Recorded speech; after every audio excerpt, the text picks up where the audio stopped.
Hi friends, welcome to ಅಡುಗೆ ಸಂತೆ.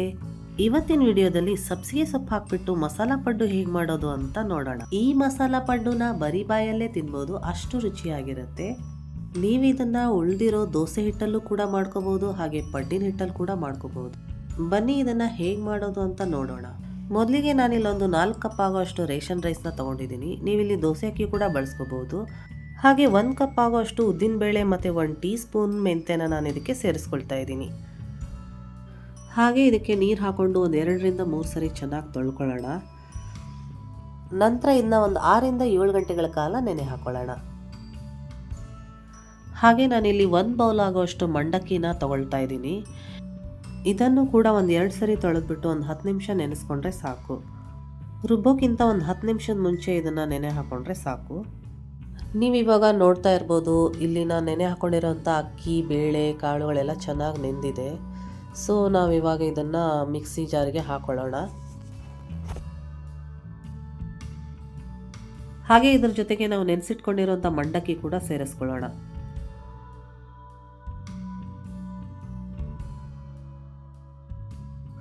ಇದಕ್ಕೆ ಸ್ವಲ್ಪನೇ ನೀರು ಸೇರಿಸ್ಕೊಂಡು ನುಣ್ಣಗೆ ಇದನ್ನ ರುಬ್ಬಿಟ್ಕೊಳ್ಳೋಣ. ಇನ್ನು ರುಬ್ಬಿರೋವಂಥ ಹಿಟ್ಟನ್ನು ನಾನು ಈ ಪಾತ್ರೆಗೆ ತೆಗಿತಾ ಇದ್ದೀನಿ. ಸೊ ನೀವಿಲ್ಲಿ ನೋಡ್ತಾ ಇರ್ಬೋದು ಕನ್ಸಿಸ್ಟೆನ್ಸಿ ಯಾವ ಥರ ಇದೆ ಅಂದ್ಬಿಟ್ಟು. ಇಷ್ಟು ಕನ್ಸಿಸ್ಟೆನ್ಸಿ ಇದ್ದರೆ ಸಾಕು. ತೀರಾ ತೆಳ್ಳಗೂ ಆಗಬಾರ್ದು, ಹಾಗೆ ತೀರಾ ದಪ್ಪಗೂ ಆಗಬಾರ್ದು. ಈ ಥರ ನುಣ್ಣಗೆ ರುಬ್ಬಿಟ್ಕೊಂಡ್ರೆ ಪಡ್ಡು ಮಾಡೋಕ್ಕೆ ಈಸಿ ಆಗುತ್ತೆ. ಇನ್ನು ರುಬ್ಬಿಟ್ಕೊಂಡಿರೋಂಥ ಹಿಟ್ಟನ್ನು ಕೈಯಲ್ಲಿ ಒಂದ್ಸರಿ ಚೆನ್ನಾಗಿ ಮಿಕ್ಸ್ ಮಾಡಿಬಿಟ್ಟು ಇದನ್ನು ಫರ್ಮೆಂಟ್ ಆಗೋಕ್ಕೆ ಬಿಡೋಣ. ಇದು ಒಂದು 10 ರಿಂದ 12 ಗಂಟೆಗಳ ಕಾಲ ಫರ್ಮೆಂಟ್ ಆಗಬೇಕು. ನಾನು ಇದನ್ನು ರಾತ್ರಿ ಎಲ್ಲ ಫರ್ಮೆಂಟ್ ಆಗೋಕ್ಕೆ ಬಿಟ್ಟಿದ್ದೆ. ಸೊ ಬೆಳಗ್ಗೆ ಅನ್ನೋಷ್ಟರಲ್ಲಿ ಹಿಟ್ಟು ಹುದುಗ್ ಬಂದಿದೆ. ನೀವಿಲ್ಲಿ ನೋಡ್ಬೋದು ಬೆಳಗ್ಗೆ ಅನ್ನೋಷ್ಟರಲ್ಲಿ ಹಿಟ್ಟು ಹೇಗೆ ಉಬ್ಬಿ ಬಂದಿದೆ ಅಂತ. ಈ ಥರ ಹುದುಗಿ ಬಂದರೆ ಪಡ್ಡು ತುಂಬಾ ಸಾಫ್ಟ್ ಹಾಗೆ ಕ್ರಿಸ್ಪಿಯಾಗಿ ಬರುತ್ತೆ. ಇನ್ನು ಪಡ್ಡಿಗೆ ಈ ಥರ ಕನ್ಸಿಸ್ಟೆನ್ಸಿ ಇದ್ದರೆ ಸಾಕು. ಇವಾಗ ಈ ಹುದುಗ್ ಬಂದಿರೋ ಹಿಟ್ಟನ್ನು ಚೆನ್ನಾಗಿ ಮಿಕ್ಸ್ ಮಾಡ್ಕೊಳ್ಳೋಣ. ಹಾಗೆ ಇದಕ್ಕೆ ರುಚಿಗೆ ತಕ್ಕಷ್ಟು ಉಪ್ಪು, ಹಾಗೆ 1 ಸ್ಪೂನಷ್ಟು ಶುಗರನ್ನು ಹಾಕೊಳ್ಳೋಣ. 1 ಸ್ಪೂನ್ ಸಕ್ಕರೆ ಹಾಕೋದ್ರಿಂದ ಪಡ್ಡು ತುಂಬಾ ಕ್ರಿಸ್ಪಿಯಾಗಿ ಹಾಗೆ ಕಲರ್ ಕೂಡ ತುಂಬ ಚೆನ್ನಾಗಿ ಬರುತ್ತೆ. ಇವಾಗ ಮಸಾಲ ಪಡ್ಡುಗೆ ಬೇಕಾಗುವಂಥ ಮೇನ್ ಇಂಗ್ರೀಡಿಯೆಂಟ್ಸ್ ಏನು ಅಂತ ನೋಡೋಣ. ಇಲ್ಲಿ ನಾನು ಒಂದು 2 ಈರುಳ್ಳಿನ ಚಿಕ್ಕದಾಗಿ ಕಟ್ ಮಾಡಿ ಇಟ್ಕೊಂಡಿದ್ದೀನಿ. ಹಾಗೆ ಒಂದು ಅರ್ಧ ಕಟ್ ಆಗೋಷ್ಟು ಸಬ್ಬಸಿಗೆ ಸೊಪ್ಪು ಮತ್ತು ಒಂದು ಸ್ವಲ್ಪ ಕೊತ್ತಂಬರಿ ಸೊಪ್ಪು, ಹಾಗೆ ಒಂದು ಸ್ವಲ್ಪ ಕರಿಬೇವು ಸೊಪ್ಪನ್ನ ಚಿಕ್ಕದಾಗಿ ಕಟ್ ಮಾಡಿ ಇಟ್ಕೊಂಡಿದ್ದೀನಿ. ಇದನ್ನು ನೀವು ಎಷ್ಟು ಹಾಕೊಂಡ್ರೂ ಚೆನ್ನಾಗೇ ಇರುತ್ತೆ. ಇಲ್ಲಿ ಸಬ್ಸಿಗೆ ಸೊಪ್ಪು ಇಷ್ಟಪಡದೇ ಇರೋರು ಜಾಸ್ತಿ ಕೊತ್ತಂಬರಿ ಸೊಪ್ಪನ್ನೇ ಹಾಕೊಂಡು ಕೂಡ ಮಾಡ್ಕೋಬೋದು.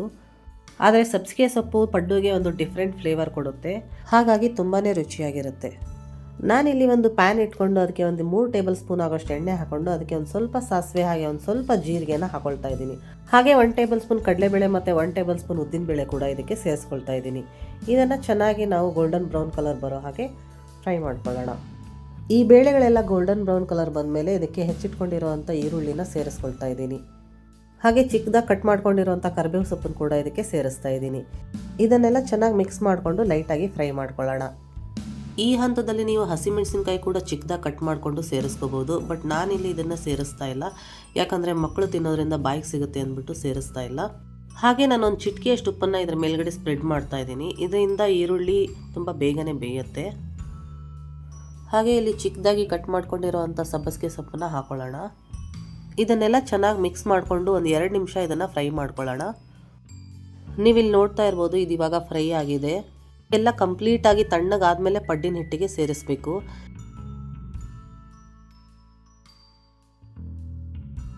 ಇನ್ನು ಚಿಕ್ಕದಾಗಿ ಕಟ್ ಮಾಡ್ಕೊಂಡಿರೋವಂಥ ಕೊತ್ತಂಬರಿ ಸೊಪ್ಪನ್ನ ಮೊದಲು ನಾವು ಪಡ್ಡಿನ ಹಿಟ್ಟಿಗೆ ಸೇರಿಸ್ಕೊಳ್ಳೋಣ. ಆ ನಂತರದಲ್ಲಿ ತಣ್ಣಗಾಗಿ ಇಟ್ಟಿರುವಂಥ ಈ ಮಸಾಲೆ ಮಿಶ್ರಣವನ್ನು ಈ ಹಿಟ್ಟಿಗೆ ಸೇರಿಸ್ಕೊಳ್ಳೋಣ. ಇವಾಗ ಇದನ್ನೆಲ್ಲ ಚೆನ್ನಾಗಿ ಮಿಕ್ಸ್ ಮಾಡ್ಕೊಳ್ಳೋಣ. ನೀವಿಲ್ಲಿ ನೋಡ್ತಾ ಇರ್ಬೋದು, ಇವಾಗ ಇದೆಲ್ಲ ಚೆನ್ನಾಗಿ ಮಿಕ್ಸ್ ಆಗಿದೆ. ಇವಾಗ ಪಡ್ಡಿನ ಹಂಚನ್ನ ಬಿಸಿಗೆ ಇಟ್ಬಿಟ್ಟು 1 ಟೀ ಸ್ಪೂನ್ ಆಗೋಷ್ಟು ಎಣ್ಣೆನ ಹಾಕ್ಕೊಂಡು ಹಿಟ್ಟನ್ನು ಹಾಕೊಳ್ಳೋಣ. ಇದನ್ನು ಆದಷ್ಟು ಮೀಡಿಯಂ ಫ್ಲೇಮಲ್ಲೇ ಇಟ್ಕೊಂಡು ಮಾಡಿದರೆ ತುಂಬ ಚೆನ್ನಾಗಿ ಬರುತ್ತೆ. ಟೈಮ್ ಇದ್ದರೆ ನೀವು ಸ್ವಲ್ಪ ಲೋ ಫ್ಲೇಮಲ್ಲಿ ಇಟ್ಕೊಂಡ್ರೆ ತುಂಬಾ ಕ್ರಿಸ್ಪಿಯಾಗಿ ಚೆನ್ನಾಗಿ ಬರುತ್ತೆ.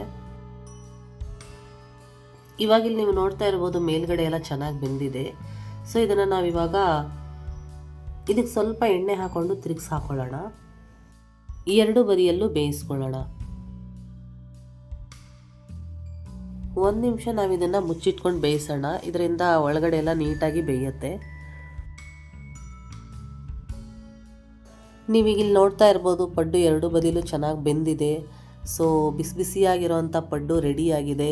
ಇದಕ್ಕೆ ಚಟ್ನಿ ಬೇಕಂತೇನಿಲ್ಲ, ಬಟ್ ನೀವು ಯಾವ ಚಟ್ನಿ ಬೇಕಿದ್ರೂ ಇದಕ್ಕೆ ಮಾಡ್ಕೊಳ್ಬೋದು.